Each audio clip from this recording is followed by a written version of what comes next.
તમારા બધાનું સ્વાગત છે મારી યુટ્યુબ ચેનલ કેપી હોમ ફૂડ્સમાં। આજે આપણે બનાવીશું મસ્ત એવા મેંદુવડા અને સંભારની રેસીપી। હું કેવી રીતે બનાવું છું તે તમારી સાથે શેર કરું છું। તો ચાલો આપણે શરૂ કરીએ। તો અહીંયા આપણે મેંદુવડા માટે અડદની દાળ લઈ લઈશું 2 વાડકી। હવે આપણે એને પાણીથી ધોઈ લઈશું। આપણે દાળને સરસ રીતે ધોઈ લીધી છે। હવે એને 5 થી 7 કલાક સુધી પલળવા દઈશું। અહીંયા આપણે સંભાર માટે 1 વાડકી તુવેરની દાળ લઈ લઈશું। એને ધોઈ લઈશું આપણે। તો હવે આપણે દાળ ધોઈ લીધી છે તો એમાં હું 3 વાડકી પાણી ઉમેરી દઈશ।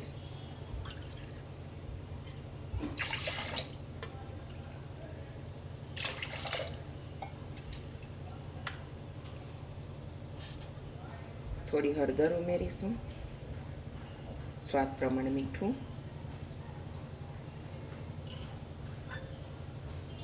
બરાબર મિક્સ કરી લઈશું।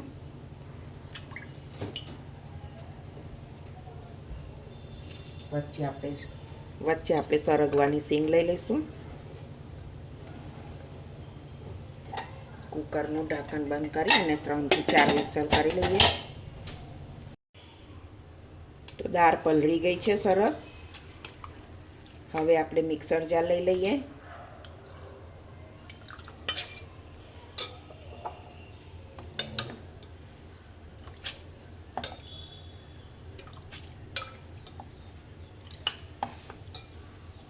તો આપણે પીસી લઈશું એને, બહુ પાણી નથી ઉમેરવાનું। તો આવું બનાવી દેવાનું બેટર સરસ, એકદમ સ્મૂથ બની ગયું છે। તો બધું આપણે આવી રીતે પીસી લઈશું। એક બાઉલમાં કાઢી લઈએ।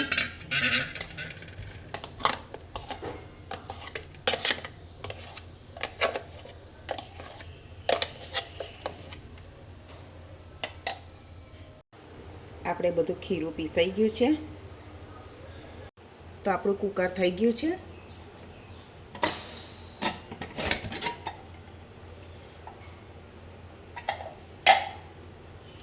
સીંગ કાઢી લઈશું।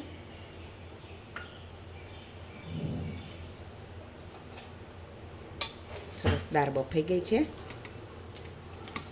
આપણે બ્લેન્ડરથી એને વલોઈ લઈશું। હવે આપણે દાળને એક બાજુ ઉકાળવા મૂકી દઈશું। ત્યાં સુધી બીજી બાજુ આપણે વઘાર કરી લઈએ।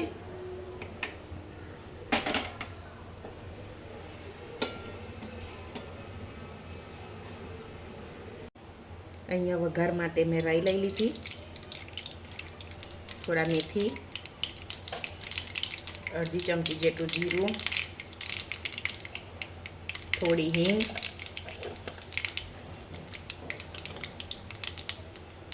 સૂકા મરચાં, ડુંગળી લઈ લઈશું।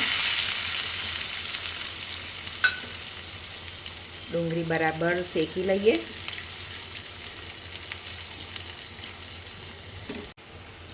ડુંગળી સરસ લાલ કલર થઈ ગયો છે, મસ્ત બ્રાઉન જેવો। હવે ટામેટાં નાખી દઈશું। ટામેટાં સોફ્ટ થાય ત્યાં સુધી શેકી લઈએ।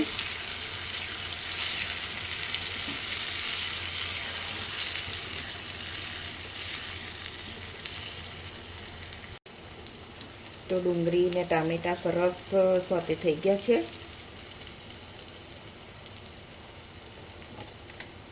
થોડો સંભાર મસાલો લઈ લઈશું 1 ચમચી,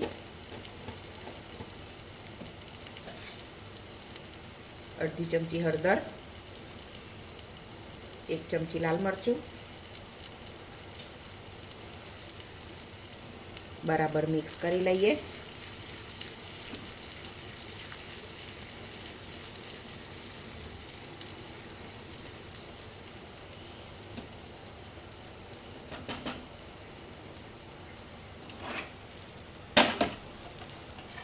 દાળ સંભારમાં ઉમેરી લઈશું।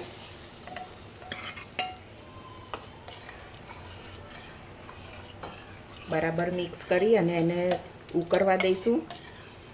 ઉકળીને સરસ ઘટ્ટ થશે એટલે પાણી એ પ્રમાણે ઉમેરવાનું। હવે આને આપણે સરસ ઉકળવા દઈશું। જેમ ઉકળશે એમ ઘાટો થશે। તો એ પ્રમાણે તમારે પાણી ઉમેરવાનું.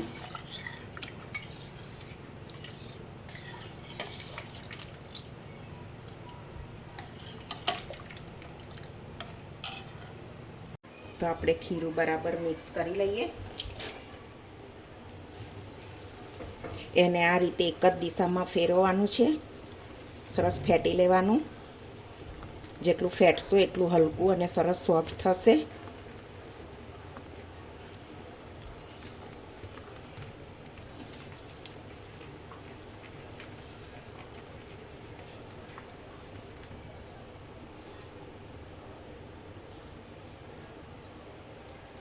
એક ટેબલ સ્પૂન જેટલું પાણી લેતું જવાનું ને ઉમેરતું જવાનું. બહુ પાણી નથી લેવાનું.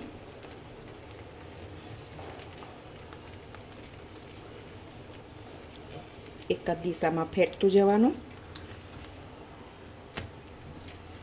એનો કલર સરસ ચેન્જ થઈ જશે ને એકદમ હલકું થઈ જશે.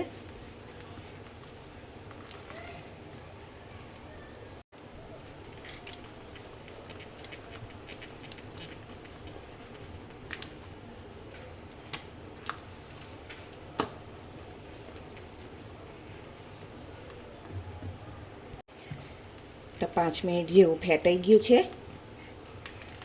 હવે એને આપણે ચેક કરવું હોય તો એક વાડકીમાં પાણી લેવાનું. આ રીતે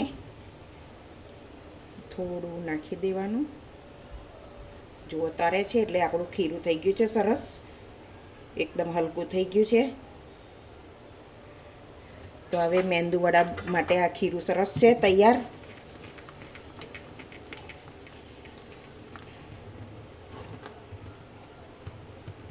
હવે આપણે એમાં થોડું મીઠું લઈ લઈશું સ્વાદ પ્રમાણે. આદુ મરચાંની પેસ્ટ,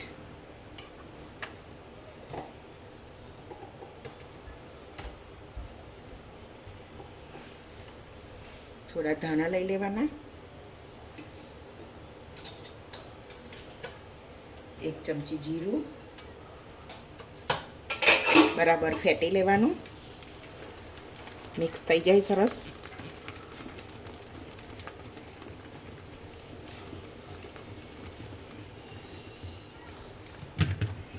હવે આપણે તેલ મૂકી દઈએ અને ઉતારી લઈએ મેંદુવડા.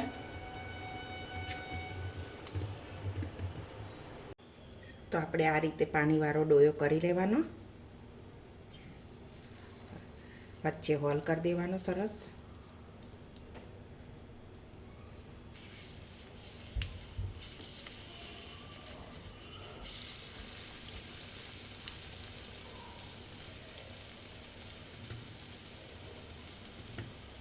બીજું પણ આપણે એવું કરી લઈએ.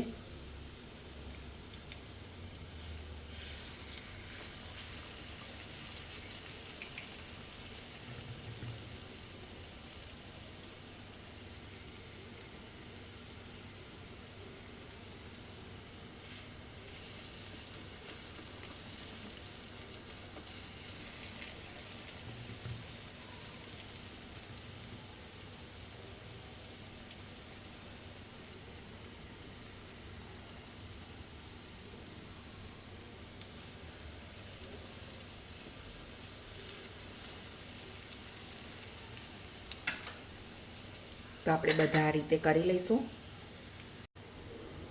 તો તમે જોઈ શકો છો સરસ કલર આવી ગયો છે.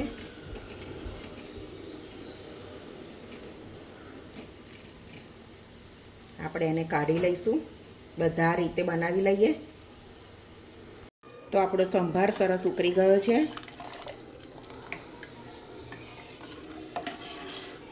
આ બાજુ આપણા મેંદુવડા પણ સરસ તળાઈને રેડી છે. તો મિત્રો આપણા મેંદુવડા અને સંભાર બનીને રેડી છે. તો તમે પણ એકવાર જરૂરથી આવો ટ્રાય કરજો. જો તમને આ મારી રેસીપી ગમી હોય તો વિડીયોને લાઈક કરજો, મારી ચેનલને સબસ્ક્રાઈબ કરજો, તમારા ફ્રેન્ડ જોડે શેર કરજો. તો હવે મળીશું એક નવી રેસીપીમાં. ત્યાં સુધી બધાને જય સ્વામિનારાયણ.